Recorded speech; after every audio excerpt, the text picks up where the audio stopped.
Hello ভাই লোক, আমার নাম Shubham Shil. Welcome to study with friends YouTube চ্যানেলে। আজ আমি নিয়ে চলে এসেছি নতুন চ্যাপ্টার, কি তাপের ঘটনা সমূহ। ঠিক আছে, তার লেকচার নাম্বার 1। ঠিক আছে, তো কালকে আমি অনেক কান্নাকাটি করছিলাম তোমাদের সামনে যে রেজাল্ট যদি বেরিয়ে যায়। ঠিক আছে, তারপর আমি ভাবলাম যে যে আমি একটুখানি আর একটা চ্যাপ্টার একটু পড়িয়ে দিই। ঠিক আছে, এই চ্যাপ্টারটা শেষ করা দিয়ে তার আগে তো আমি চলেই যাচ্ছি। আমি এই কবে আজকে কী বার, তোমাদের এই ভিডিওটা যাচ্ছে শুক্রবার দিন, আমি শনিবার দিন মানে কালকে। আমি এখন রেকর্ড করছি হচ্ছে কি মঙ্গলবার দিন, তাও তোমাদের জন্য তোমাদের রেফারেন্স পয়েন্ট অনুযায়ী আমি শনিবার দিন চলে যাব। ঠিক আছে, তো তাও তো আমি ভাবলাম যে ঠিক আছে, এখন অনেক পয়েন্ট আছে, অনেক দিন আছে, আলোটা তো হচ্ছে, তার সাথে সাথে আমি তো এখন PYQ শ্যুট করছি। তো ভাবলাম যে তাহলে ঠিক আছে, এই কদিনে আরেকটা চ্যাপ্টার শেষ করে দিয়েছে। ঠিক আছে, তোমাদের কাছে এটা কদিন যাবে, আজকে একটা যাচ্ছে আর দুটো মনে লেকচার, তিনটে লেকচার এটা মনে শেষ হয়ে যাবে। তো তোমার কাছে এটা 3 দিন যাবে, মানে মঙ্গলবার অবধি তোমার কাছে টোটাল চাপের ঘটনাসমূহ শেষ হয়ে যাবে। ঠিক আছে, তো আমি ভাবলাম যে করে দিই, তারপরে তোমরা আবার ছুটি এনজয় করে নিও, কারণ আমি ততদিন আসছি, তারপরে আসছি।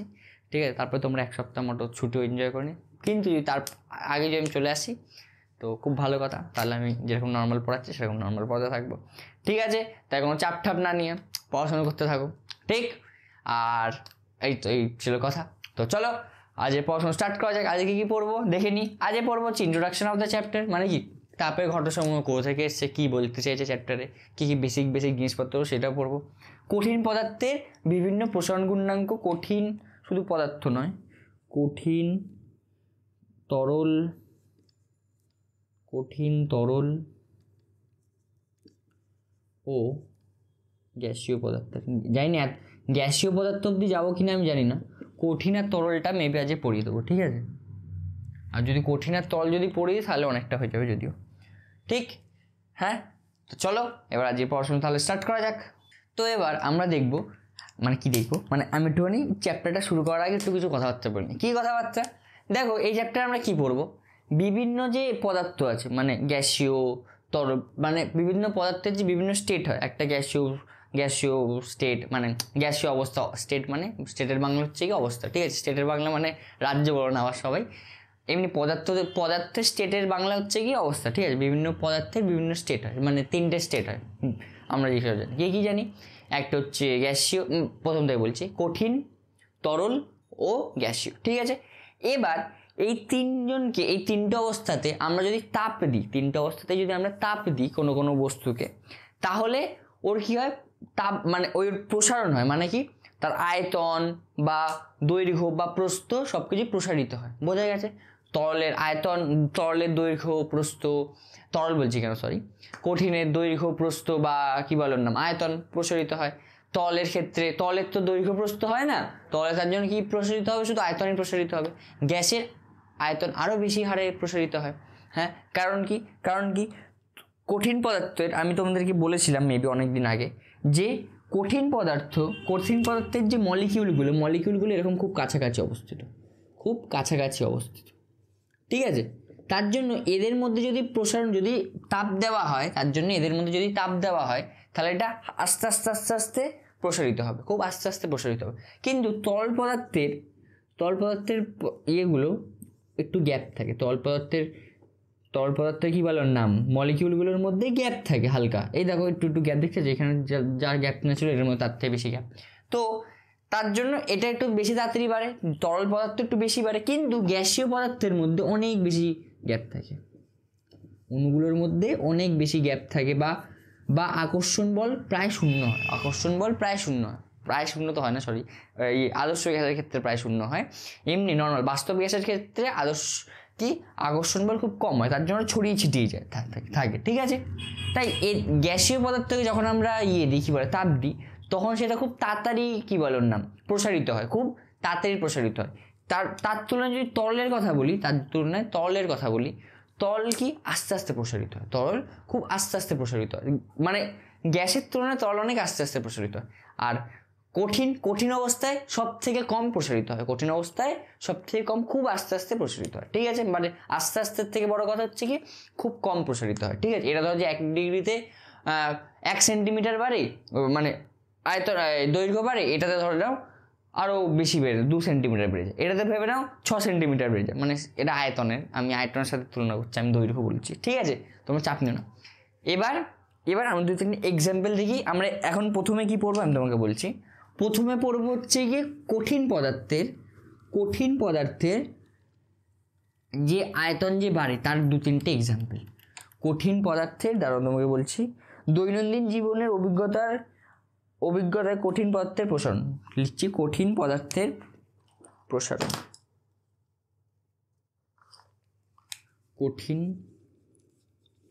কঠিন পদার্থের প্রসারণ।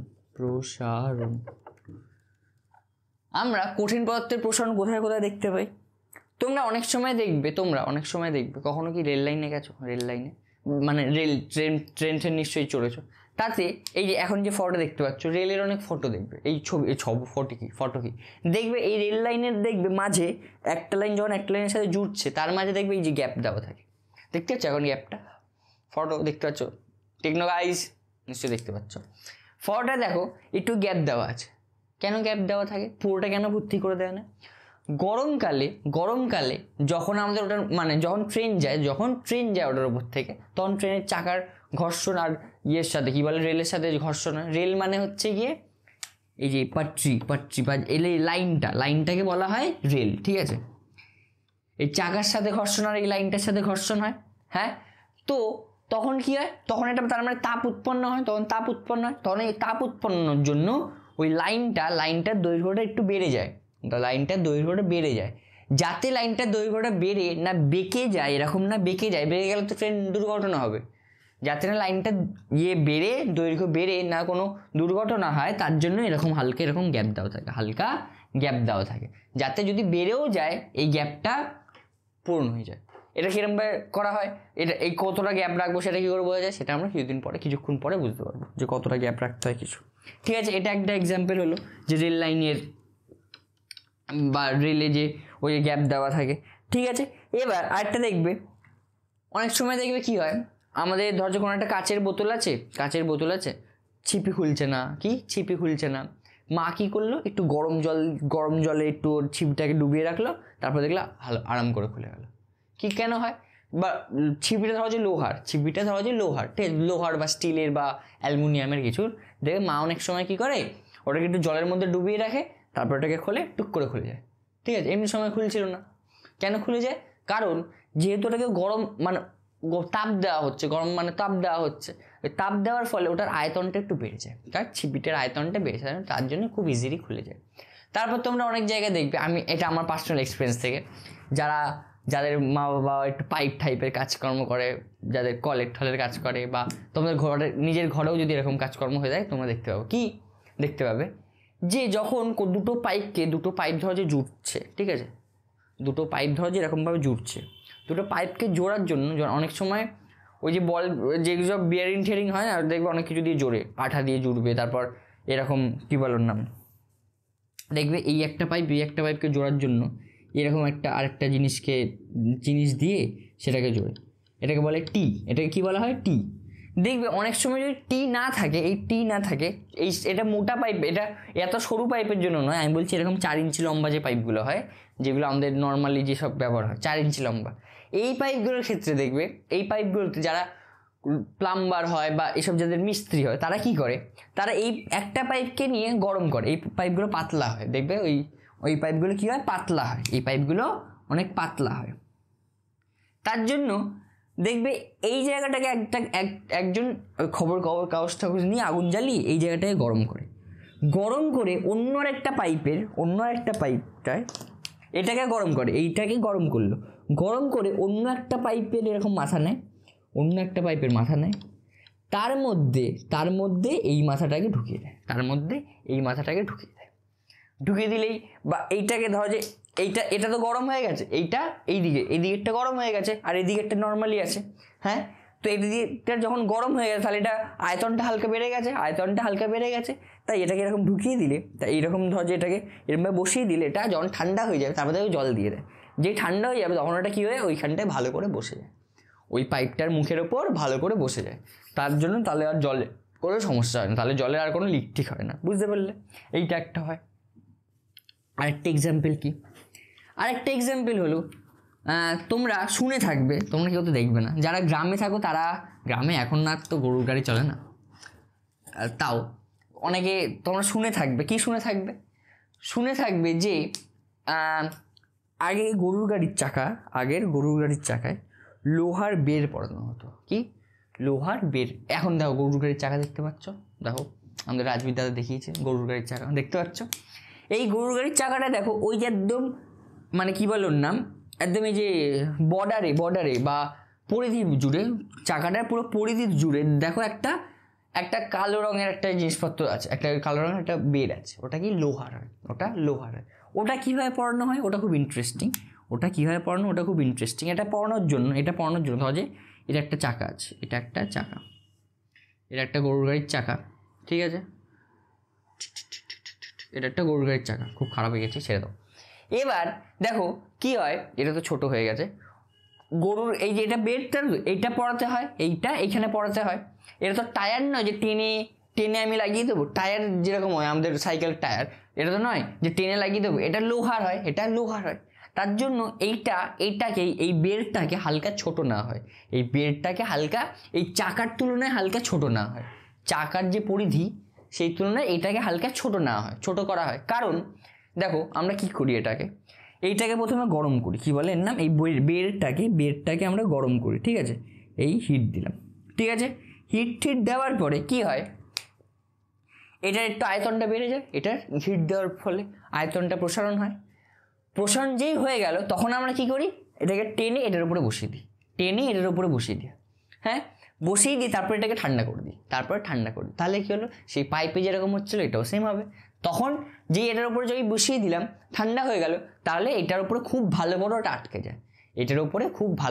যায়, আর খোলে না। বোঝা গেছে। এই কটা ছিল হচ্ছে আমাদের চাকার বলছি কেন, আয়তন প্রসারণের কিছু বা কঠিন পদার্থের প্রসারণের কিছু এক্সাম্পল। আরও একটা এক্সাম্পল আমি তোমাকে দিতে পারি। কি এক্সাম্পল? দেখবে অনেক সময় কি হয়, তোমরা গরম জল যদি কাচের গ্লাসে, খুব ফুটন্ত গরম জল যদি কাচের গ্লাসে হুট করে ঢেলে দাও না, কাচের গ্লাসটা থেকে ভেঙে যায়, কারণ কি, কাচের গ্লাসটা দেখো খুব গরম জল যখন ঢাললে, এটা একটা কাচের গ্লাস, এটা তো পুরো হয়ে গেছে, হ্যাঁ দেখ ভালো কিছু না, এটা একটা হচ্ছে কাচের গ্লাস, ঠিক আছে, বালতি হয়ে গেছে গ্লাসের বদলে।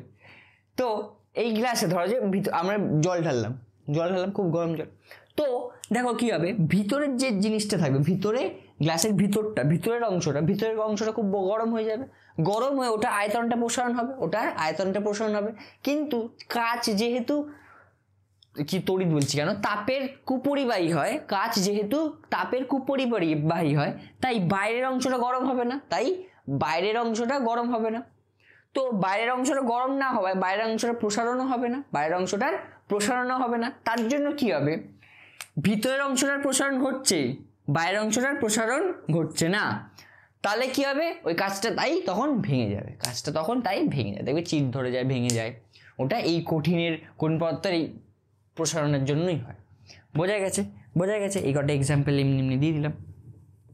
হ্যাঁ, এবার আমরা একটা জিনিস নিই, কি নিই, আমরা বায়োমেটালিক স্ট্রিপের একটা ব্যবহার করি। কি সেটা, ধরো যে বায়োমেটালিক স্ট্রিপ যেরকম হয়, এরকম হয়, এটা একটা এটা ধরো যে লোহার স্ট্রিপ এফি,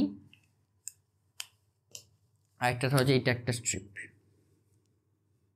এটা আর একটা স্ট্রিপ, এটা কিসের, এটা কপারের, ঠিক আছে, কপার বা কিছু। এবার যখন আমরা আমাকে দেখিনি কোনটার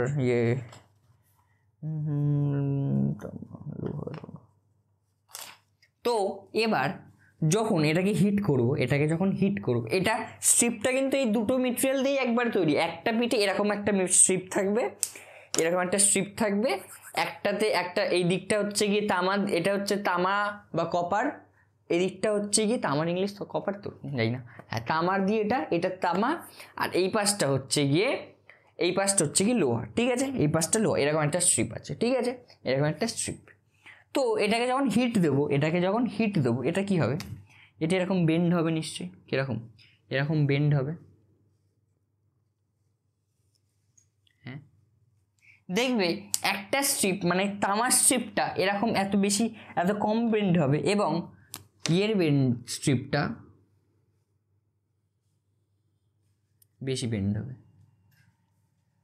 দেখতে পাচ্ছ এইটা একটু ইয়ে বেড়ে গেছে না দৈর্ঘ্যটা, এটার দৈর্ঘ্যটা বেড়ে গেছে না, আর এটার দৈর্ঘ্যটা একটু কমে গেছে। এটাই হয় হচ্ছে কি বায়োমেটালিক স্ট্রিপ। কি হয়, বায়োমেটালিক না, বায়ো নয়, বাইমেটালিক স্ট্রিপ। কই গেল স্পেলিং, BI, পেনে কালি পড়ছে না, দাঁড়িয়ে যা ভাই, বাইমেটালিক, ও ভাই sub, metallic strip, bimetallic strip, ঠিক আছে। এইগুলো আমরা কোথায় ব্যবহার করি, বায়োমেটালিক স্ট্রিপ এইগুলো আমরা ব্যবহার করি ফায়ার অ্যালার্ম। দেখবে ওই যে কোথাও আগুন ঠাগুন লেগে গেলে এটা এই সেই অ্যালার্ম বেজে ওঠে না, ট্যাও ট্যাও, এটা কেন জ্বলে ওঠে না, আমি মিউজিক দেওয়ার চেষ্টা করছিলাম, জ্বলে ওঠে না, হ্যাঁ সেখানে এইসব লাগানো থাকে, সেখানে এইটা লাগানো থাকে। যেই গরম হবে, যেই একটা পাশ, যেই এখানে গরম হওয়ার পরে কি হবে, দেখো এরকম একটা ধরো যে তার, একটা ধরো যে এরকম এটার সাথে একটা তার এরকম যুক্ত আছে, ঠিক আছে, এটার সাথে এইখানে ধরো যে অ্যালার্মটা লাগানো আছে। অ্যালার্মটা কীরকমভাবে লাগানো আছে, যেই এই তারটা যেই এরকম কেটে যাবে, তারটা যেই বর্তনীটা যেই মুক্ত হয়ে যাবে, বর্তনীটা এতক্ষণ বর্তনীটা বন্ধ ছিল, হ্যাঁ যেই বর্তনীটা মুক্ত হয়ে যাবে তখনই অ্যালার্মটা বাজবে। এরকম করে আমরা স্ট্রিপটা বানাই, ঠিক আছে। এবার যেই এটা বেঁকে, মানে ধরো যে যেই এটা বেঁকে যায়, ধরো যে উল্টো দিকে বেঁকছে, এটা ধরো যে এই দিকে বেঁকে গেল, কোন দিকে, এই দিকে উল্টো দিকে বেঁকলো, তাই তখন এটা টান পড়বে, টান পড়ার ফলে কি হবে, টান পড়ার ফলে ধরো যে আমরা এরকমভাবে হালকা করে লাগিয়ে রেখেছি, ঠিক আছে, এই জায়গাটাতে এরকম হালকা করে লাগিয়ে রেখেছি।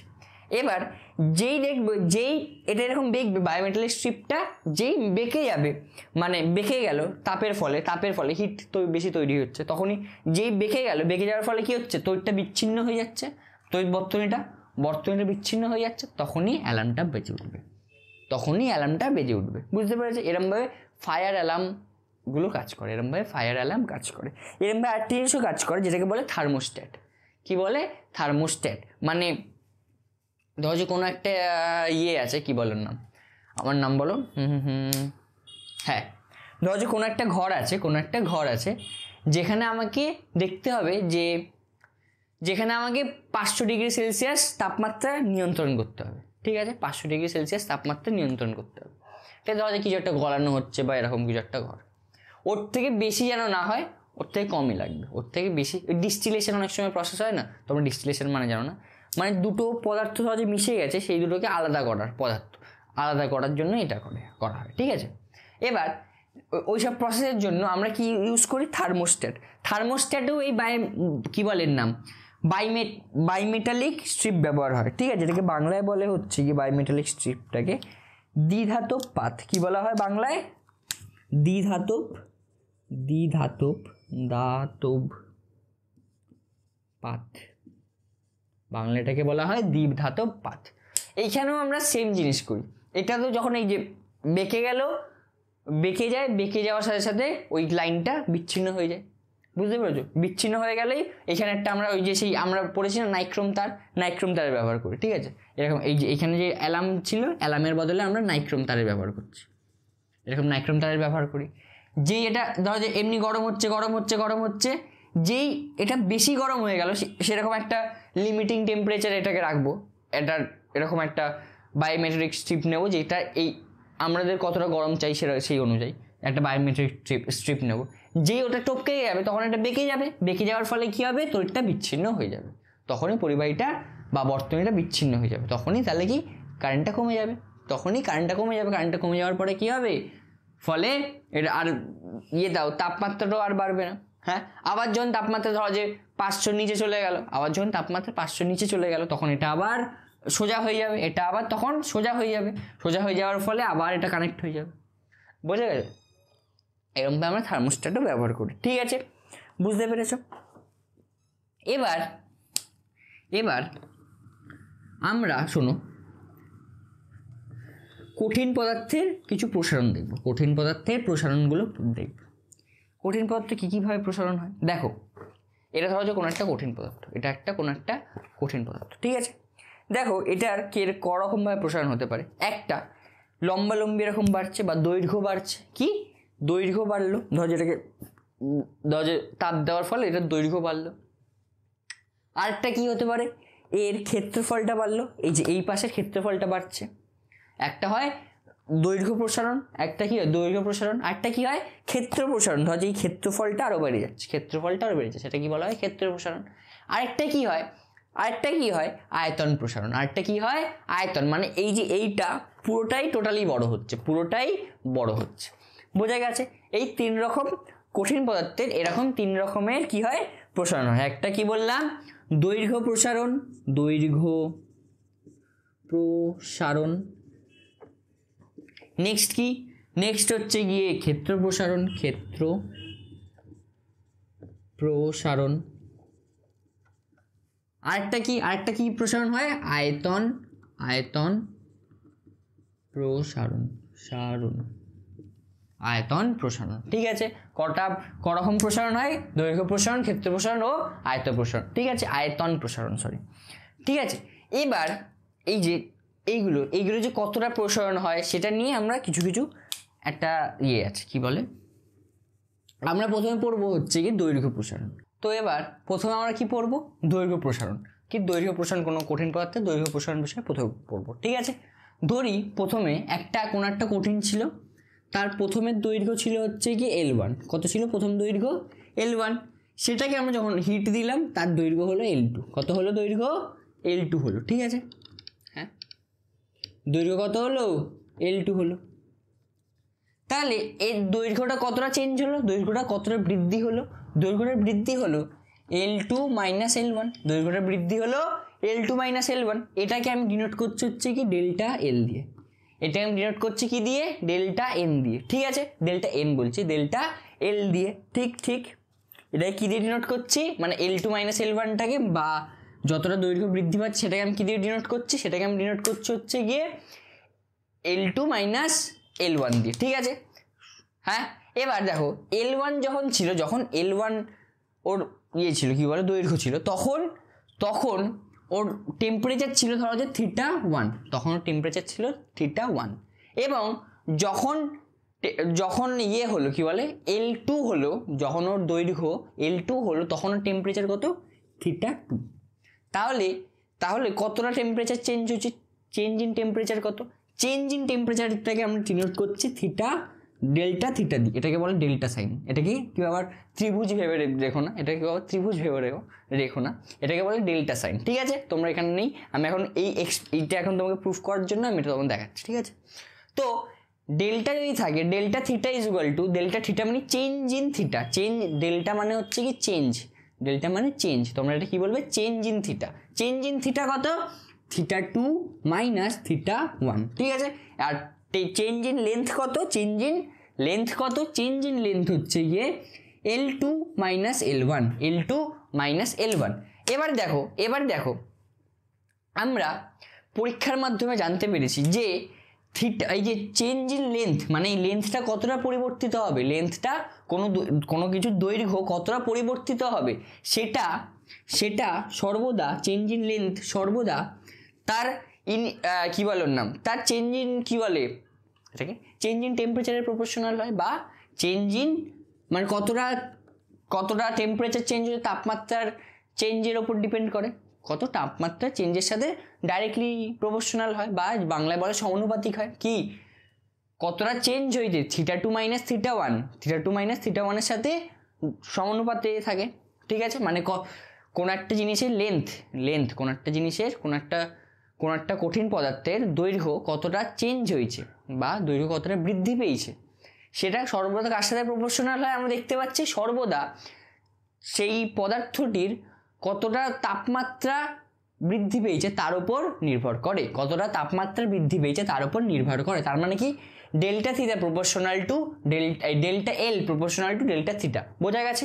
হ্যাঁ, আরেকটা জিনিস আমরা দেখতে পেয়েছি যে এখন আমরা এখান থেকেই দেখতে পাবো যে ডেল্টা থিটা বা চেঞ্জ ইন লেন্থ আরেকটা কিসের প্রপোর্শনাল হয়? আরেকটা প্রপোর্শনাল হয় হচ্ছে গিয়ে আরেকটা কার প্রপোর্শনাল হয়? তার ইনিশিয়াল লেন্থ বা একদম প্রথমে শুরুতে তার লেন্থ কত ছিল? এইটার প্রথমে লেন্থ কত ছিল?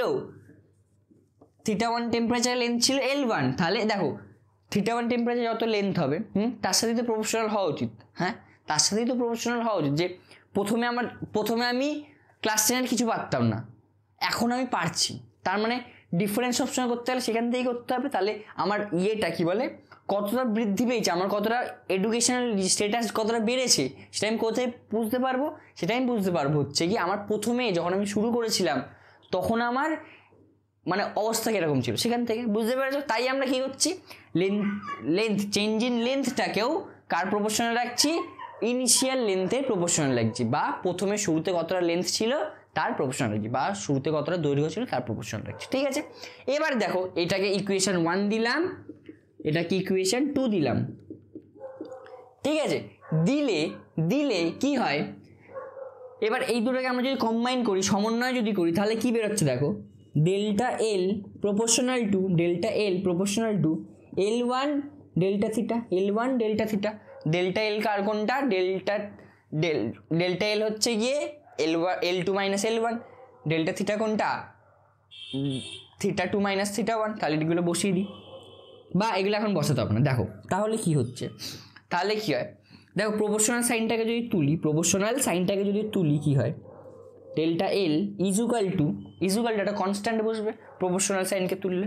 তাহলে কি কনস্ট্যান্ট বসছি? আমি একটা আলফা কনস্ট্যান্ট বসাচ্ছি। এটা কি বলে? আলফা। তোমরা আলফা বিটা গামা জানো, এটা কি আলফা, একটা কনস্ট্যান্ট বসাচ্ছি। ঠিক আছে, L1 থিটা।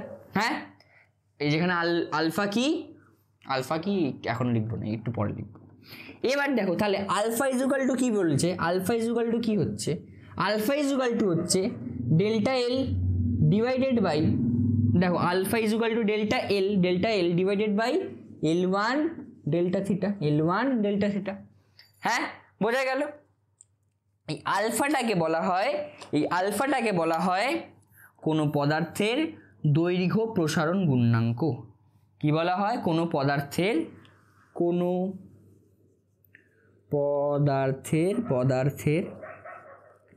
দৈর্ঘ্য প্রসারণ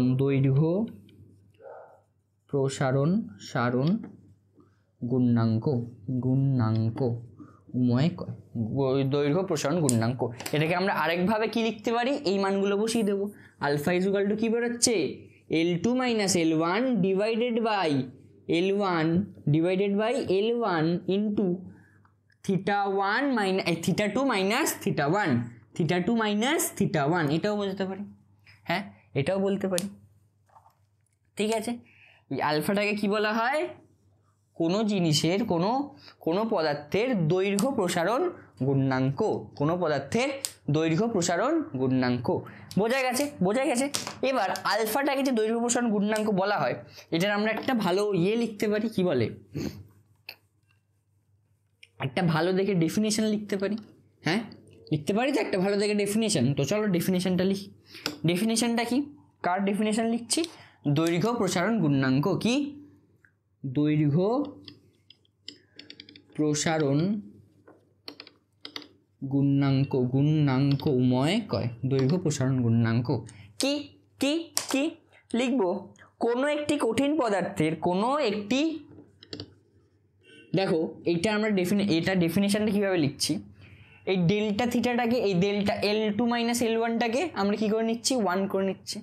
হ্যাঁ, θ2 মাইনাস θ1টাকে কি করে নিচ্ছি? একক পরিমাণ বৃদ্ধিতে প্রতি একক কত বৃদ্ধি পায় সেটা হচ্ছে কি দৈর্ঘ্য। দেখো এখানে আমরা ছেড়ে দাও, এত তোমাদের বুঝিয়ে লাভ নেই। তো এখানে আমি ডেফিনেশনটা একটু ভালোবাসা শুধু বলে দিই। ঠিক আছে, তোমাদের এটা আমি কীরকমভাবে লিখছি সেটা বলে কোনো লাভ নেই। কোনো একটি কঠিন পদার্থের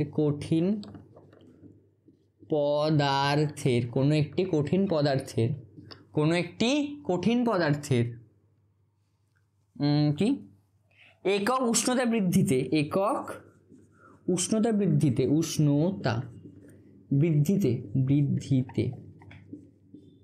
মানে একক উষ্ণতা মানে 1 ডিগ্রি উষ্ণতা, একক উষ্ণতা মানে 1 ডিগ্রি উষ্ণতা বৃদ্ধিতে 1 ডিগ্রি উষ্ণতা বৃদ্ধিতে এর প্রতি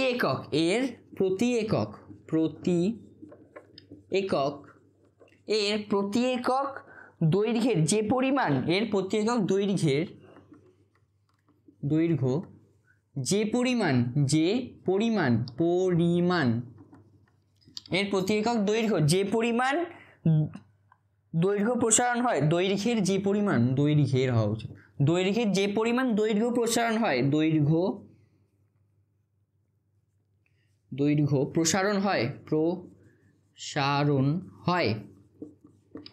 প্রসারণ হয় তাকে ওই পদার্থের দৈর্ঘ্য প্রসারণ গুণাঙ্ক বলে ওই পদার্থের দৈর্ঘ্য প্রসারণ গুণাঙ্ক বলে। কি বলছে? কোনো একটি কঠিন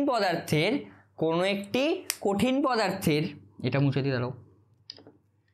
কোনো একটি কঠিন পদার্থের একক উষ্ণতা বৃদ্ধিতে একক উষ্ণতা মানে 1 ডিগ্রি উষ্ণতা বৃদ্ধিতে প্রতি একক দৈর্ঘ্যের যে পরিমাণ দৈর্ঘ্য প্রসারণ হয় প্রতি একক দৈর্ঘ্য মানে 1/L1টাকে বলা হয় হচ্ছে কি প্রতি একক দৈর্ঘ্য। বোঝা গেছে? এবার কি প্রতি একক দৈর্ঘ্যের যে পরিমাণ দৈর্ঘ্য প্রসারণ হয় প্রতি একক দৈর্ঘ্য এটা প্রতি একক দৈর্ঘ্য কি বলছে? প্রতি একক দৈর্ঘ্যের যে পরিমাণ দৈর্ঘ্য প্রসারণ হয় সেটাকে আমরা এই যে ডেল্টা এল ডিভাইডেড বাই L1টাকেই আমরা এটাকেই বলি প্রতি একক দৈর্ঘ্যের যে পরিমাণ দৈর্ঘ্য প্রসারণ হয়। ঠিক আছে, এইটাকেও 1 করে দাও, L1টাকে 1 করে দাও, তাহলেই হয়ে যাবে। বোঝা গেছে? এটা এই লাইনটা যে একটি কঠিন পদার্থের একক উষ্ণতা বৃদ্ধি, দেখো ওই একক উষ্ণতা বৃদ্ধি মানে কি বলতে চাইছে? এই যে ডেল্টা থিটাটাকে 1 করে দিয়েছে একক উষ্ণতা বৃদ্ধি তে এর প্রতি একক দৈর্ঘ্য এটাকে বলে প্রতি একক দৈর্ঘ্য 1/L টাকে। প্রতি একক দৈর্ঘ্যের যে পরিমাণ দৈর্ঘ্য প্রসারণ হয় মানে যে পরিমাণ দৈর্ঘ্য প্রসারণ মানে কোনটাকে বোঝা যাচ্ছে? ডেল্টা থিটা যে পরিমাণ দৈর্ঘ্য প্রসারণ হয় তাকে ওই পদার্থের দৈর্ঘ্য প্রসারণ গুণাঙ্ক বলা হয়। বোঝা গেছে? তাহলে দৈর্ঘ্য প্রসারণ গুণাঙ্ক কোনটা? Delta theta divided by L1 delta L divided by L1 delta theta, যাকে আমরা কি দিয়ে ডিনোট করি? আলফা দিয়ে ডিনোট করি। তাহলে দেখো আমি তখন তোমাদেরকে বলেছিলাম এটাকে আমি মুছছি, হ্যাঁ, তখন আমি তোমাদেরকে বলেছিলাম কি বলেছিলাম 1 সেকেন্ড ধরো।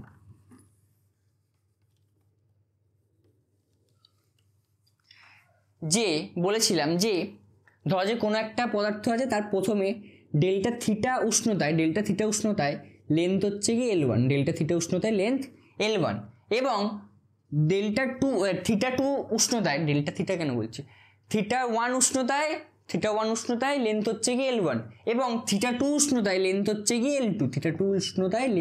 গিয়ে L2, এবার আমি যেটা বলছি তাহলে এই দেখো এইটাকে দিয়ে কি সুন্দর একটা সুন্দর হেভি অঙ্ক হবে। তাহলে L ফাইনাল বা L2 ইজুকাল টু কি হচ্ছে? দেখো L2 ইজুকাল টু কি হচ্ছে? L1 প্লাস, বা এটাও লিখতে পারি, দেখো L2 ইজুকাল টু কি হচ্ছে? দেখো এটা হচ্ছে এইটুখানি যে গ্যাপটা আছে, এইটুখানি যে গ্যাপটা আছে এদের মধ্যে, এইটুখানি যে গ্যাপটা, এটাই তো ডেল্টা এল, এটাই তো ডিফারেন্স ডেল্টা এল। তো হ্যাঁ, তাহলে আমরা কি লিখতে পারি? L2 ইজুকাল টু লিখতে পারি যে L1 প্লাস ডেল্টা এল লিখতে পারি, L1 প্লাস ডেল্টা এল।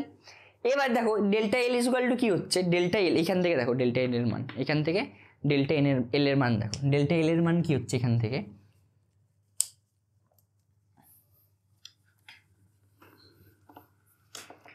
থেকে ডেল্টা এল এর মান কত হচ্ছে? দেখো এখান থেকে ডেল্টা এল ইজুকাল টু হচ্ছে আলফা L1 ডেল্টা থিটা।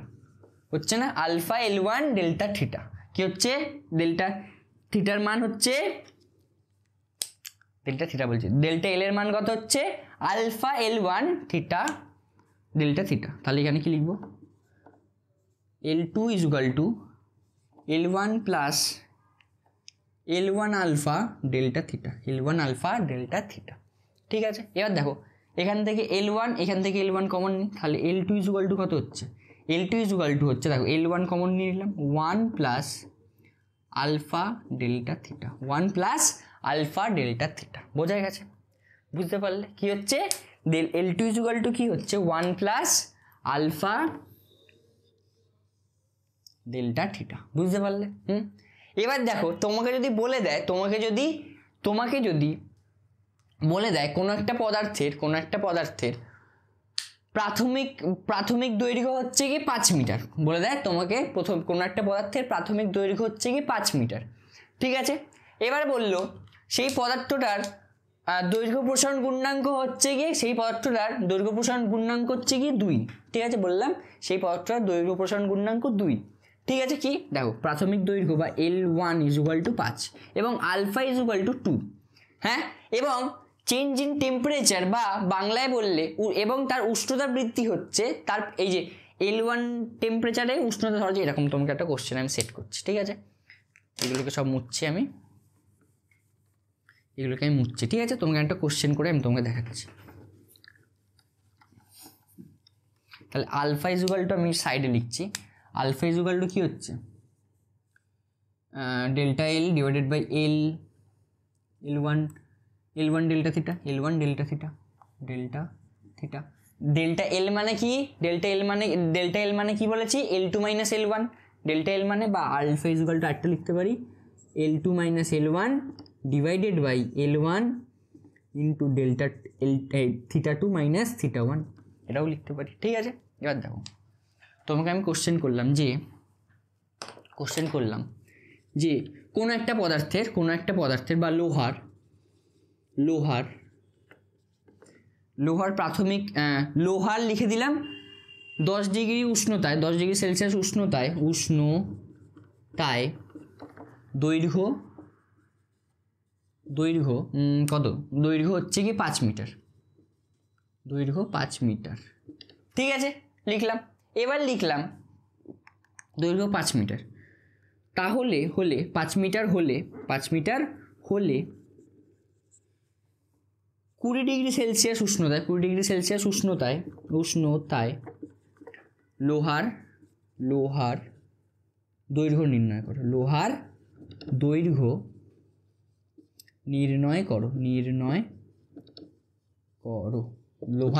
নির্ণয় করো। ঠিক আছে, আমি বলে দিলাম আলফা ইজ ইকুয়াল টু কত বলি, সোজা আলফা দিতে হবে।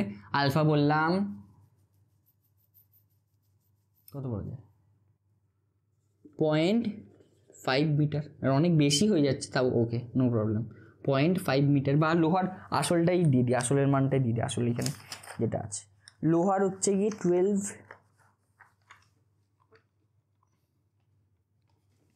কত 12 ইন্টু 10⁻⁻6 সেন্টিমিটার ইনভার্স, এই সেন্টিমিটার না সেলসিয়াস ইনভার্স। ঠিক আছে, হ্যাঁ এইটা আমি কেন সেলসিয়াস ইনভার্স হচ্ছে সেটাও আমি পরে বোঝাচ্ছি। ঠিক আছে, এরকম একটা তোমাকে অঙ্ক দিয়ে দিল যে আলফা ইজ ইকুয়াল টু এত। ঠিক আছে, এবার কি বলেছে তার উষ্ণতায় লোহার দৈর্ঘ্য বের করো, তার মানে কি L2 তোমাকে L1 বলে দিয়েছে, তোমাকে দেখো এখানে দেখো কি বলেছে, এটাকে মুছলাম সব বুঝতে পেরেছো এতক্ষণ।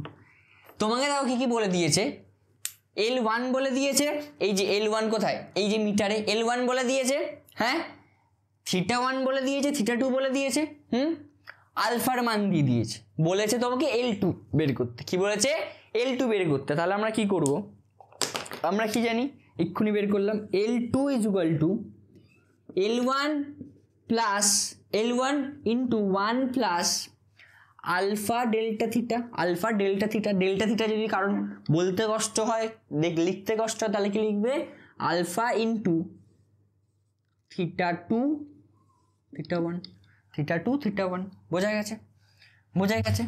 হ্যাঁ, এটা লেখা যায় তাহলে L2 ইকুয়াল টু কি হচ্ছে, L1 এর মান কত বলা আছে 5 মিটার প্লাস 1 ইন্টু 1 প্লাস আলফার মান কত 12 ইন্টু 10⁻⁻6, 12 ইন্টু 10⁻⁻6। হ্যাঁ, এবারে উষ্ণতা কত বেড়েছে 10 ডিগ্রি, উষ্ণতা বেড়েছে হচ্ছে গিয়ে 10 ডিগ্রি সেলসিয়াস। কত বেড়েছে 10 ডিগ্রি সেলসিয়াস উষ্ণতা বেড়েছে।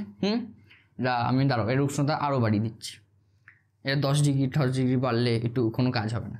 উষ্ণতা করে দিই, কত করে দেবো, করে দিই 1000 ডিগ্রি, 1010 ডিগ্রি সেলসিয়াস বেড়েছে।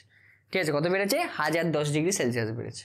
ঠিক আছে, হ্যাঁ বা 10, হ্যাঁ ঠিক আছে, তোমাকে 10 ডিগ্রি উষ্ণতায় বলা আছে 10 ডিগ্রি সেলসিয়াস, তারপর বলছে 1010 ডিগ্রি সেলসিয়াসে উষ্ণতা কত। ঠিক, তাহলে কত বেড়েছে থিটা টু কত 1010 মাইনাস 10, তাহলে এখানে কত হচ্ছে, এবার দেখো কী হচ্ছে, ইকুয়াল টু 5 1 প্লাস 12 ইন্টু 10⁻⁻6। এবার 110 মাইনাস 10 কত হচ্ছে 10⁻³ মানে 1000। হ্যাঁ, এবার দেখো এটা কেটে গেল, এখানে কত হচ্ছে, তাহলে ইকুয়াল টু 5 1 প্লাস 12 ইন্টু 10⁻⁻3। হ্যাঁ, কারণ এখানে -6 ছিল, এখানে 3 মাইনাস করলে কত -3। তাহলে এটার মান কত হচ্ছে, তাহলে ইকুয়াল টু 5 ইন্টু 1 প্লাস -3 হলে 0.012। হ্যাঁ, 0.012। এবার এই দুটোকে প্লাস করলে কত হয় 5 ইন্টু 1.012। তাহলে এইগুলোকে তারপর এই দুটোকে তাহলে গুণ করে দিলে কত হচ্ছে, এই দুটোকে গুণ করলে 5 দুগুনি 10 হাতে আমার 1, 5 দুগুনি 10 হাতে আমার 1, এখানে 5 1 কে 5, এখানে 6, তারপরে 0,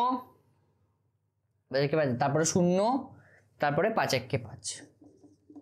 তাহলে কত হচ্ছে দেখো, তাহলে লোহার দৈর্ঘ্য কত বাড়বে, লোহার দৈর্ঘ্য কত হবে, তাহলে নেক্সট দৈর্ঘ্য হবে হচ্ছে গিয়ে 5.06 মিটার। আমি বললাম না লোহা বা কোনো কঠিন পদার্থ খুব আস্তে, খুব ধীরে, খুব অল্প বাড়ে, তাই কত হবে, কত বাড়ছে দেখো 5.06 মিটার, 5.06 মিটার। বুঝতে পারলে, তার মানে কত বাড়লো, মাত্র 6 সেন্টিমিটার বাড়লো, 1000 ডিগ্রি সেলসিয়াস বাড়ালাম, কত 1000 ডিগ্রি সেলসিয়াস বাড়ানোর ফলে মাত্র 6 সেন্টিমিটার বাড়লো।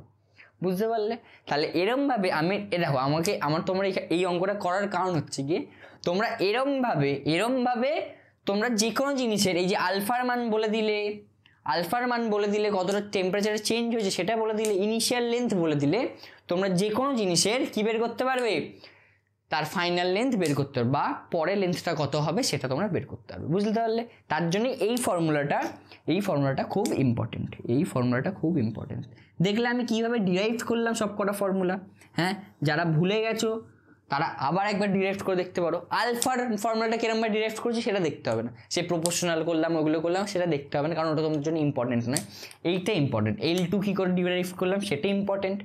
হ্যাঁ, আলফার মানটা ইম্পর্টেন্ট, আলফার মান কত বেরোলো, আলফা ইকুয়াল টু বেরোলো ডেল্টা এল থেকে কি বলছি আমরা L2 minus L1 divided by L1 into θ2 minus θ1।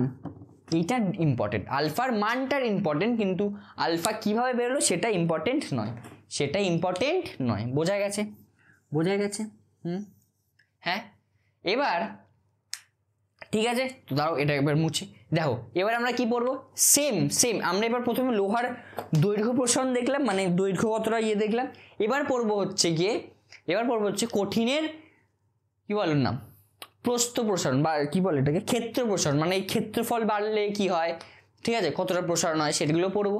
তারপরে last but not the least পড়বো হচ্ছে গিয়ে কি পড়বো, আয়তন প্রসারণ পড়বো। ঠিক আছে, কঠিনের আয়তন প্রসারণ পড়বো, তাহলেই আজকের মতন বেবি না, তারপর দেখি তল যদি পড়তে পারি তো পড়বো। ঠিক আছে,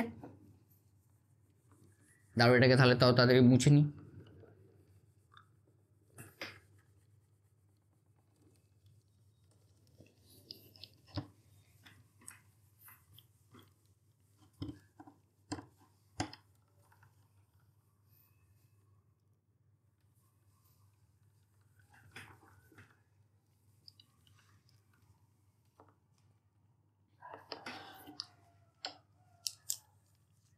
কি পড়বো এবার?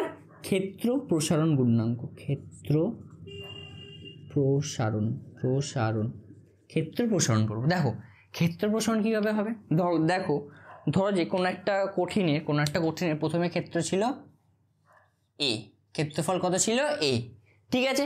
এবার তাপ দিলাম, তাতে কি দিলাম? তাপ দিলাম। তাপ দেওয়ার ফলে কি হলো? তার ক্ষেত্রফলটা বাড়লো, ক্ষেত্রফলটা পুরো বাড়লো। বেড়ে কত হলো? প্রথমে ছিল ধরো যে A1, বেড়ে হলো A2।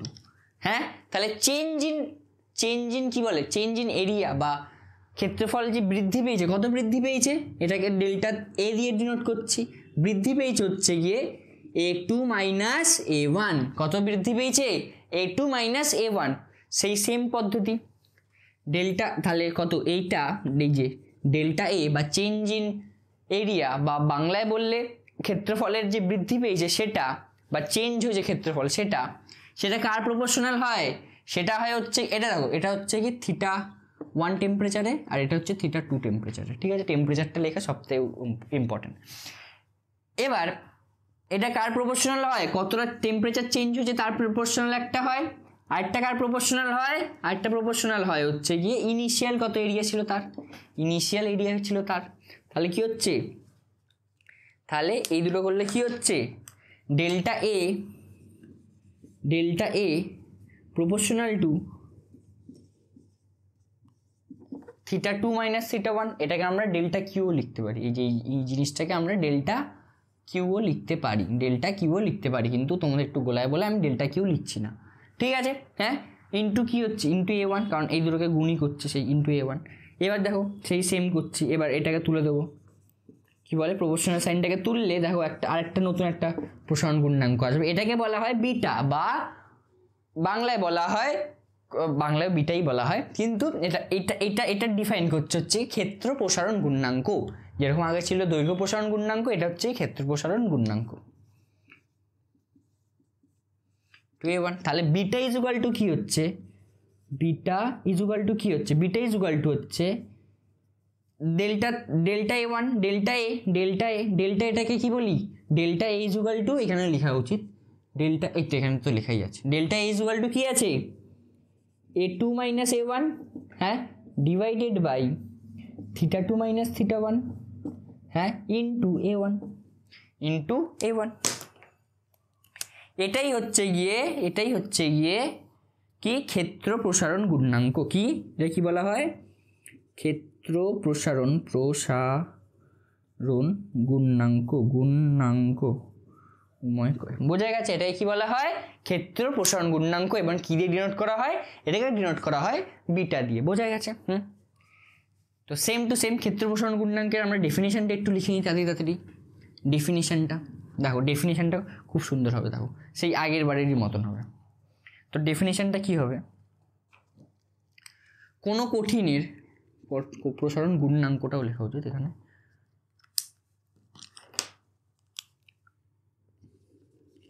গুণাঙ্ক উময় কয় কি হবে? এটা ডেফিনেশন হবে কোনো কঠিন পদার্থের লেখা আছে, কোনো কঠিনের উষ্ণতা 1 ডিগ্রি বৃদ্ধি করতে, 1 ডিগ্রি উষ্ণতা 1 ডিগ্রি বৃদ্ধি করতে বা একক বৃদ্ধি করতে, কোনো কঠিনের উষ্ণতা একক বৃদ্ধি করলে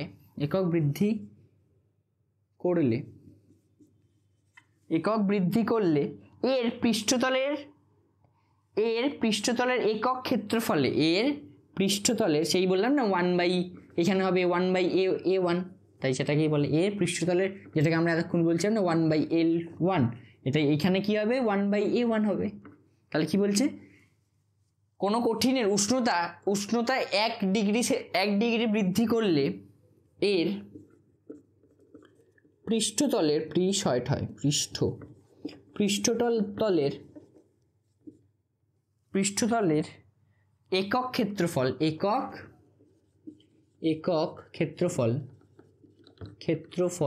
ক্ষেত্রফল এই ভাই সাহেব ফল হবে, ফল একক ক্ষেত্রফলে যে পরিমাণ একক ক্ষেত্রফলে যে পরিমাণ যে পরিমাণ ক্ষেত্রফল বৃদ্ধি হয়, ক্ষেত্রফল বৃদ্ধি হয়, ক্ষেত্রফল বৃদ্ধি হয়, বৃদ্ধি হয় তাকে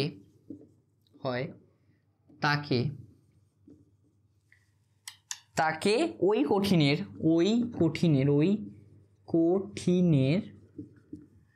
ক্ষেত্র প্রসারণ গুণাঙ্ক বলে। ক্ষেত্র প্রসারণ গুণাঙ্ক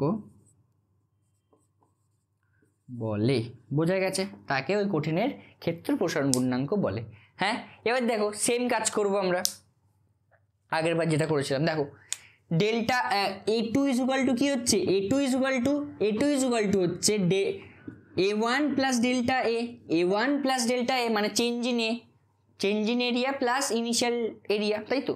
তাহলে এবার দেখো A1 plus delta A is equal to কি, এখানে দেখো ডেল্টা A ইজুকাল টু কি হচ্ছে beta A1 theta delta theta, beta A1 এটাকে ডেল্টা থিটা বলি, বিটা A1 ডেল্টা থিটা। তাহলে বিটা A1 ডেল্টা থিটাটাকে আমরা লিখেই দিই এখানে θ2 মাইনাস θ1।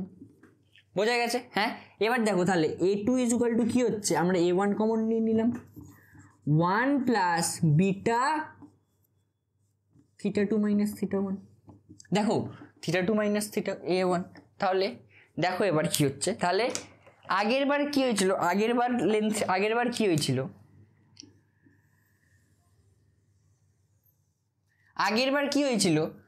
বার লিখেছিলাম আমরা L2 equal to L1 into 1 plus alpha θ2 minus θ1, alpha θ2 minus θ1।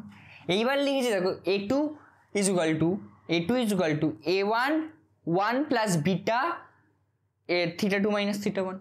দেখো দেখো পুরো স্ট্রাকচারটা সেম, শুধু এখানে A2 এখানে L2, এখানে A1 এখানে L1, এখানে 1 1 ঠিকই আছে, শুধু এখানে বিটা এখানে আলফা। বোঝা গেছে? হ্যাঁ বোঝা গেছে। হ্যাঁ, এরকমভাবে তাহলে আমরা এরিয়া তো আগের বার যেরকম অঙ্কটা করলাম এরিয়ার ক্ষেত্রেও সেম অঙ্ক করতে পারি। হ্যাঁ, সেটা এখন আমি করে সময় নষ্ট করছি না, ঠিক আছে? হ্যাঁ, এবার আমাদের কি পড়তে হবে, এর আয়তন প্রসারণ। কি পড়তে হবে? আয়তন প্রসারণ গুণাঙ্ক। কি? আয়তন প্রসারণ গুণাঙ্ক। তাহলে আমি আর আয়তন প্রসারণ গুণাঙ্কর ক্ষেত্রে যে প্রপোর্শনাল হচ্ছে সেগুলো আমি আর ডিরাইভ করে দেখাচ্ছি না। হ্যাঁ, তাহলে আয়তন প্রসারণ গুণাঙ্কটাকে একবারে আমি লিখছি, ঠিক আছে? আয়তন প্রসারণ গুণাঙ্কটাকে একবারে লিখছি।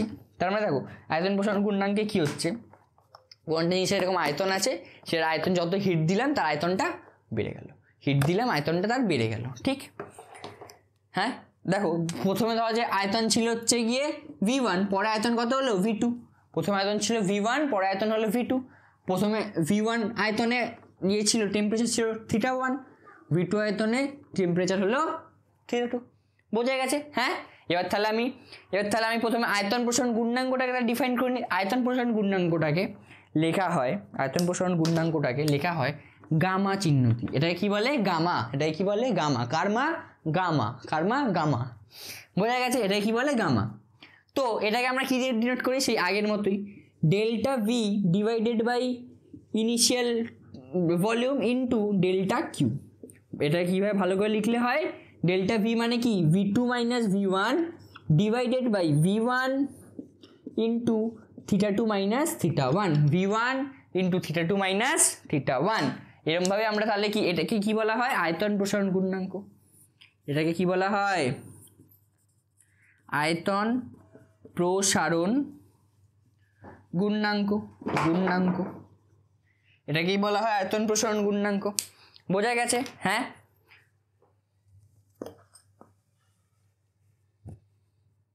ঠিক আছে। এবার চলো তাহলে এটার ডেফিনেশনটা লিখে নিই, এটারও একটুখানি তাহলে ডেফিনেশনটা লিখে নিই।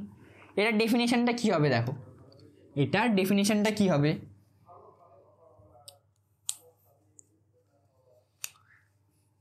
আমি একটুখানি আগে লিখে নিচ্ছি। হ্যাঁ, কী লিখবো দেখো,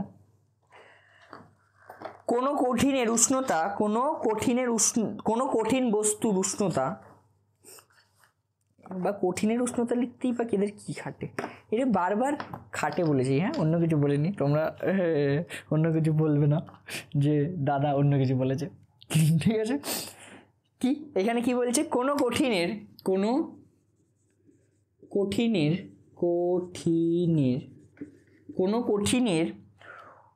উষ্ণতা 1 ডিগ্রি বৃদ্ধিতে 1 ডিগ্রি উষ্ণতা বৃদ্ধি করলে বৃদ্ধিতে ওর একক আয়তনে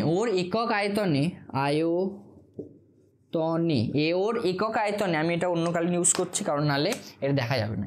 ওর একক আয়তনে কই গেল একক আয়তনে যে পরিমাণ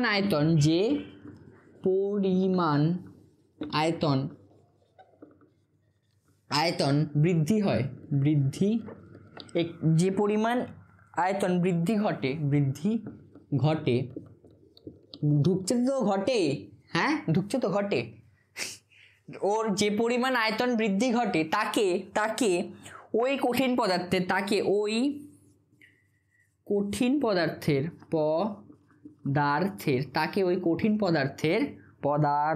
এটা এখানে হবে না, রেফটা এখানটাতে হবে। তাকে ওই কঠিন পদার্থের কই গেল হারিয়ে যায় শুধু কঠিন পদার্থের আয়তন প্রসারণ গুণাঙ্ক বলে। তাকে ওই কঠিন পদার্থের আয়তন প্রসারণ গুণাঙ্ক বলে। বোঝা গেছে? আয়তন প্রসারণ গুণাঙ্ক বলে। কি খারাপ হাতের লেখা ভাই সাহেব, এটা মানুষে দেখতে পায়? হ্যাঁ, ছি তাও ঠিক আছে। তাকে ওই কঠিনের কি বলা হয়? আয়তন প্রসারণ গুণাঙ্ক। ঠিক আছে, এবার দেখো আমরা সেম এরকম করব। কি V2 = V1 plus delta V. হ্যাঁ, এবার দেখো ডেল্টা ভি = কি বেরোচ্ছিল? গামা = বেরোচ্ছিল তো ডেল্টা ভি তারপর এখানে V1 ডেল্টা কিউ। তাহলে ডেল্টা ভি = কি বেরোচ্ছিল? Gamma V1 delta theta. হ্যাঁ, তাহলে দেখো সেম জিনিস লিখবো। কি লিখবো? V2 লিখবো V1 কমন নিয়ে নিচ্ছি, এটাকে শুধু বসিয়ে দিচ্ছি 1 প্লাস গামা ডেল্টা থিটা বা ডেল্টা থিটা যাদের লিখতে কষ্ট হয় তাদের জন্য কি লিখবো আমরা তাদের জন্য কি লিখবো? θ2 মাইনাস θ1। তার জন্য কি লিখবো? θ2 মাইনাস θ1। বোঝা গেছে? দেখো এবার দেখো এই যে কঠিনের সবকটা যে অবস্থা দিয়ে পরিবর্তন দিয়ে হয় সেগুলো সব লিখে দিচ্ছি। ঠিক আছে, এবার দেখো আয়তন প্রসারণ গুণাঙ্কের ক্ষেত্রে কি হচ্ছে? দেখো V2 = V1 1 plus gamma delta theta. ক্ষেত্র প্রসারণ গুণাঙ্কের ক্ষেত্রে কি হচ্ছে? A2 = A1 1 plus beta delta theta. তারপরে কি দৈর্ঘ্য প্রসারণ গুণাঙ্কের ক্ষেত্রে হচ্ছে L2 = L1 1 plus alpha delta theta. বোঝা গেছে? Alpha delta theta. হ্যাঁ, তাহলে দেখো স্ট্রাকচারটা সবকটা সেম হচ্ছে, তাই তো? স্ট্রাকচারটা সবকটা সেম হচ্ছে। এবার তাহলে আমরা এইগুলো আমরা একটার মনে রাখলে আমরা সবকটা স্ট্রাকচারটাই মনে থাকবে। একটার যদি মনে রাখি সবকটা স্ট্রাকচারই আমাদের মনে থাকবে। হ্যাঁ, এবার তাহলে তোমাদের কিন্তু ওই আলফা ডেল্টা আলফা তারপর ওর নাম বলো বিটা গামা, এগুলো সব যে আমি কিরকমভাবে যা মানগুলো বেরিয়েছিল, আলফার মান যেরকম বেরিয়েছিল ওপরে হচ্ছে কি আলফার মান কি বেরিয়েছিল? ওপরে delta L divided by L1 into Q delta theta সেগুলো কিন্তু মনে রাখতে হবে। বোঝা গেছে?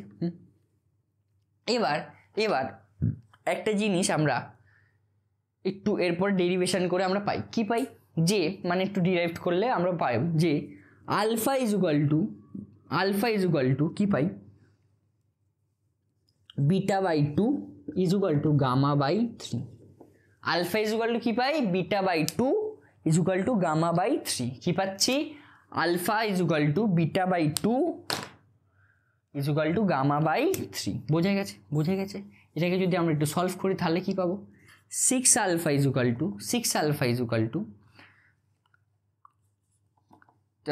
3 beta is equal to 2 gamma. বোঝা গেছে? এটা পাই।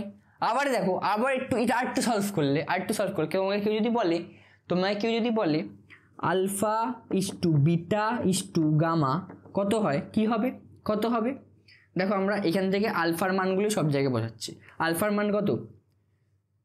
দেখো আলফার মান তো এখানে আলফা, তাহলে এখানে দেখো alpha is equal to beta by 2 তো হচ্ছে, alpha is equal to beta by 2 হচ্ছে, তাহলে বিটা ইজ ইকুয়াল টু কি হচ্ছে 2 alpha, beta is equal to কি হচ্ছে 2 আলফা। আবার alpha is equal to gamma by 3ও হচ্ছে, তাহলে গামা ইজ ইকুয়াল টু কি হচ্ছে 3 আলফা।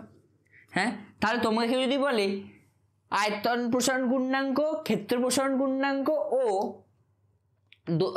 আয়তন প্রসারণ গুণাঙ্ক, ক্ষেত্র প্রসারণ গুণাঙ্ক ও দৈর্ঘ্য প্রসারণ গুণাঙ্কের অনুপাত বের করো, তাহলে কি হচ্ছে দেখো alpha is to 2 alpha is to 3 alpha. কারণ দেখো এখান থেকে তো ওটাই বেরোলো, তাহলে ইজ ইকুয়াল টু কি হচ্ছে 1:2:3, 1:2:3। এটা তোমাদের সবাইকে একটু কি মনে রাখতে হবে। বোঝা গেছে? তোমরা এইটা মনে রাখবে, তাহলেই এটা মনে থেকে যাবে। বা এটাও মনে রাখতে পারো যে আলফা ইজ ইকুয়াল টু, এটাও মনে রাখতে পারো যে beta is equal to 2 alpha, এটাও মনে রাখতে পারো। আবার gamma is equal to 3 alpha, এটাও মনে রাখতে পারো। ঠিক আছে? কি মনে রাখবে? Alpha is equal to alpha সবাই জানে, তারপর কি beta is equal to 2 alpha, কি beta is equal to 2 alpha এবং gamma is equal to 3 alpha, এগুলোও মনে রাখবে। বোঝা গেছে? এগুলোও মনে রাখবে, কারণ মনে রাখতে হবে, কারণ এগুলো পরীক্ষায় আসে। আমি এটা তোমার জন্য ডিরাইভ করতে পারি, কিন্তু তোমাদের ওই ডেরিভেশনটার দরকার নেই, তাই বেকার আমি সময় কেন নষ্ট করবো, এমনি আমি চলে যাব। ভাই সাহেব বেশি কেন খাটাবে আমাকে দিয়ে? ঠিক আছে, যারা চলে যায় তাদেরকে দিয়ে কম খাটাতে হয়। তো এটা আমি কেন তোমাদের জন্য কষ্ট করে ডিরাইভ করলে, এটা তোমাদের দরকার নেই, তাই ডিরাইভটা আমি করছি না। বোঝা গেছে? তোমাদের এই ডেরিভেশনটাই নেই। হ্যাঁ, এবার এই যে লোহা, হ্যাঁ তার আগে আমি তোমাদেরকে এই আলফা বিটা বা আয়তন প্রসারণ গুণাঙ্ক বললাম, তারপর দৈর্ঘ্য প্রসারণ গুণাঙ্ক বললাম, এর এককটা একবার একটু বলে দিই, মাত্রাটা একবার বলে দিই।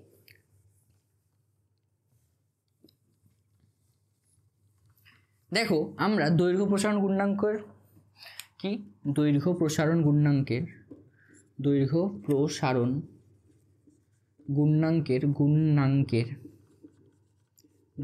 মাত্রা, দৈর্ঘ্য প্রসারণ গুণাঙ্কের মাত্রা। ঠিক আছে? দেখো আমরা কি জানি, দৈর্ঘ্য প্রসারণ গুণাঙ্ক ইজ ইকুয়াল টু কি, alpha is equal to L2 minus L1 divided by L1 into কি θ2 মাইনাস θ1, এটা জানি। এবার দেখো L2 মাইনাস L1 মানে কি দৈর্ঘ্য, L2 মাইনাস L1 এর ইউনিট বা ডাইমেনশন কি দৈর্ঘ্য, যেটাকে আমরা L দিয়ে ডিনোট করতে পারি। দৈর্ঘ্যকে আমরা কি দিয়ে ডিনোট করি? L দিয়ে। নিচে L1 আছে, এটারও ইউনিট কি বা ডাইমেনশন কি লেন্থ বা দৈর্ঘ্য, সেটাকেও আমরা L দিয়ে ডিনোট করি। আর এইটা কি θ2 মাইনাস θ1 মানে কি টেম্পারেচার, সেটাকে আমরা কি দিয়ে ডিনোট করি? K দিয়ে, কেলভিন দিয়ে ডিনোট করি, তাহলে দেখো এটা কেটে যাচ্ছে, এল কেটে যাচ্ছে, ইকুয়াল টু কি দাঁড়াচ্ছে K ইনভার্স। তাহলে দৈর্ঘ্য প্রসারণ গুণাঙ্কের ইউনিট কি হচ্ছে, ইউনিট না ডাইমেনশন কি হচ্ছে বা মাত্রা কি হচ্ছে, মাত্রা এটা কি বলে, একটাকে বলা হয় একক, এটা হ্যাঁ মাত্রা কি হচ্ছে K ইনভার্স, K⁻⁻1। বোঝা গেছে? এবার দেখো বিটা বা যেটাকে বলে ক্ষেত্র প্রসারণ গুণাঙ্ক ইজ ইকুয়াল টু কি হয়, ক্ষেত্র প্রসারণ গুণাঙ্ক is equal to A2 minus A1 divided by A1 into θ2 minus θ1। এটার ক্ষেত্রেও দেখো কি হচ্ছে, এটা ইজ ইকুয়াল টু কি, এটাও এরিয়া মানে কি L স্কোয়ার,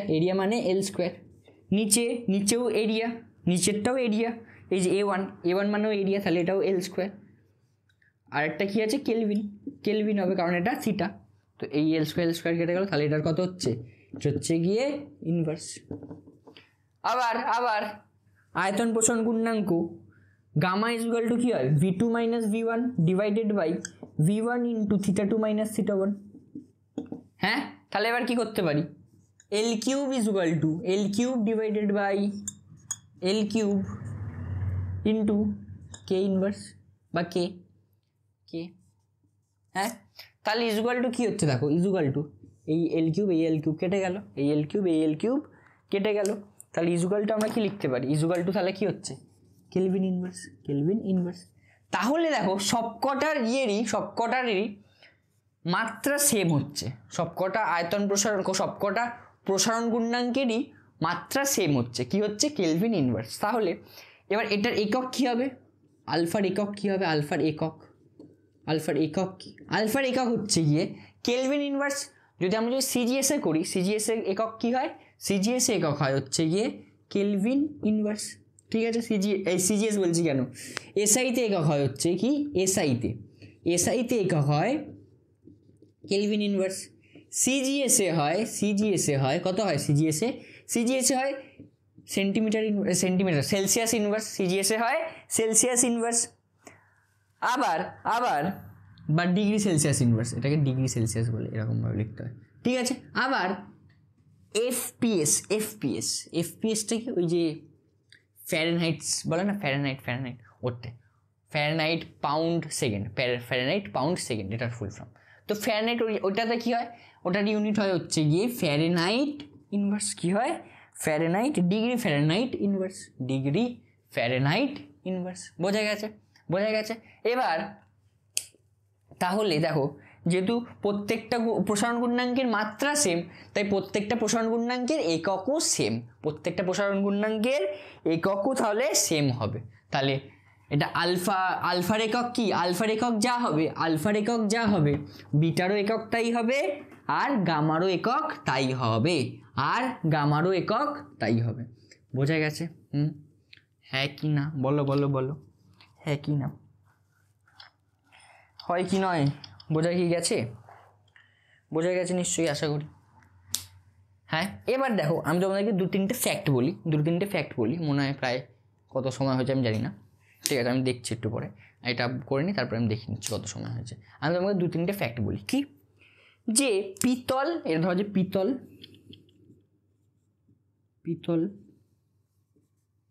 পিতলের আয়তন প্রসারণ গুণাঙ্ক বা দৈর্ঘ্য প্রসারণ গুণাঙ্ক লোহার থেকে বেশি হয়। আবার লোহার দৈর্ঘ্য প্রসারণ গুণাঙ্ক ইস্পাতের থেকে বেশি হয়, ইস্পাতের থেকে বেশি হয়। আবার ইস্পাতের আয়তন দৈর্ঘ্য প্রসারণ গুণাঙ্ক তামার থেকে বেশি হয়। ও তামাকে তো বলা হয় কপার, হ্যাঁ ঠিকই তো বলেছিলাম আগের বার, তামার থেকে বেশি হয়। আবার তামার হয় হচ্ছে গিয়ে দৈর্ঘ্য প্রসারণ গুণাঙ্ক কার থেকে বেশি হয়, জার্মান সিলভারের থেকে। জার্মান শেফার্ড আবার কেউ ভেবো না, সিলভার। আবার জার্মান সিলভার আয়তন প্রসারণ গুণাঙ্ক বা দৈর্ঘ্য প্রসারণ গুণাঙ্ক কার থেকে বেশি হয়, ইনভারের থেকে। কার থেকে, ইনভারটা কি দাদা, ইনভারটা হচ্ছে গিয়ে নিকেল আর ইস্পাতের সংকর ধাতু। কি নিকেল ও ইস্পাতের, ইস্তাটা কি হয়ে গেল, ইস্পাতের সংকর ধাতু, সংকর ধাতু, ঠিক আছে। কারণ ইনভারের থেকে বেশি হয়, বোঝা গেছে? এবার এটা হয়, ঠিক আছে, কার পিতলের সব থেকে বেশি, তারপরে লোহা, তারপর ইস্পাত, তারপর তামা, তারপর জার্মান সিলভার, তারপর ইনভার, ঠিক আছে, তারপর ইনভার। তো তোমাকে জিজ্ঞাসা করতেই পারে যে যদি আমরা পিতলকে 1 ডিগ্রি সেলসিয়াস উষ্ণতা বাড়াই আর লোহার 1 ডিগ্রি সেলসিয়াস উষ্ণতা বাড়াই, তো কার বেশি দৈর্ঘ্য প্রসারণ হবে, কার বেশি দৈর্ঘ্য প্রসারণ হবে, পিতলেরই দৈর্ঘ্য প্রসারণ সব থেকে বেশি হবে। কার, পিতলের দৈর্ঘ্য প্রসারণ তাহলে সব থেকে বেশি হবে লোহার থেকে, বোঝা গেছে? হ্যাঁ, এবার কার দৈর্ঘ্য প্রসারণ কম হবে, লোহার দৈর্ঘ্য প্রসারণ কম হবে, কারণ লোহার দৈর্ঘ্য প্রসারণ গুণাঙ্ক পিতলের থেকে কম, বোঝা গেছে? তো তোমাদের এরকম কোশ্চেন করতেই পারে, তার জন্য কি করতে হবে, তোমাকে এই পুরোটা মনে রাখতে হবে। এই পুরোটা কি, পিতলের সব থেকে বেশি, তারপরে লোহা, তারপর ইস্পাত, তারপর তামা, তারপর জার্মান সিলভার, তারপর ইনভার, সব থেকে এরকম এটা সিকোয়েন্স তোমাকে মনে রাখতে হবে। তো তোমার এটা তো মনে রাখা খুব সোজা নয়, তার জন্য আমি কী বলেছি, আমি এই প্রত্যেকটা সব কিছুর নিউমোনিক্স একটা তৈরি করেছি। কি পিলোই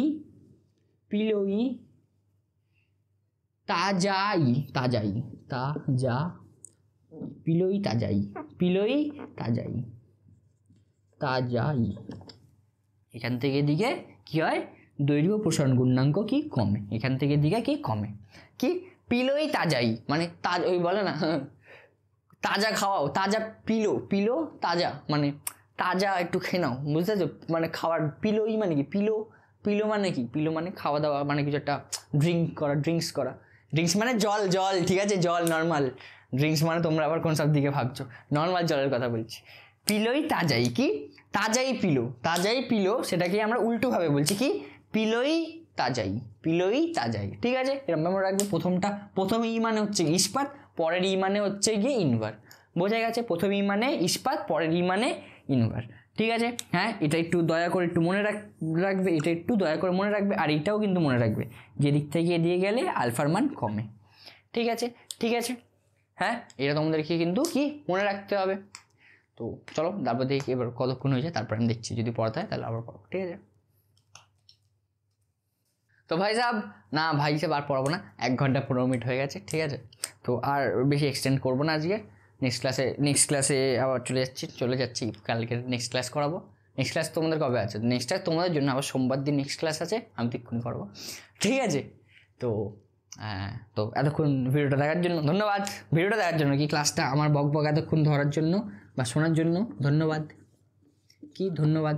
তো তোমরা এইগুলো, এই যে আয়তন পোষণ গুণাঙ্ক দিয়ে পরের দিন শেষ করতে নিশ্চয়ই পারবো না, পরের দিন আমরা কী পড়বো? তরলের আয়তন পোষণ গুণাঙ্ক, আয়তন পোষণ গুণাঙ্ক, তারপরে গ্যাসের আয়তন পোষণ গুণাঙ্ক, তারপরে কন্ডাকশন আছে, সেগুলো পড়বো, ঠিক আছে। এবার কন্ডাকশন কি, সেগুলো তোমাদেরকে সেদিনকারই বলা যাবে, সেদিনকারই তোমাদেরকে সেটা বলা হবে। এই হচ্ছে গিয়ে কথা আজকের জন্য। ধন্যবাদ এতক্ষণ ধরে আমার বক শোনার জন্য, ঠিক আছে। তো ততদিনের জন্য পড়াশোনা সবাই করতে থাকো, হ্যাঁ, আর কি ভালো থাকো, সুস্থ থাকো এবং জীবনে আগুন লাগাতে থাকো। টাটা, bye bye, see you and good night.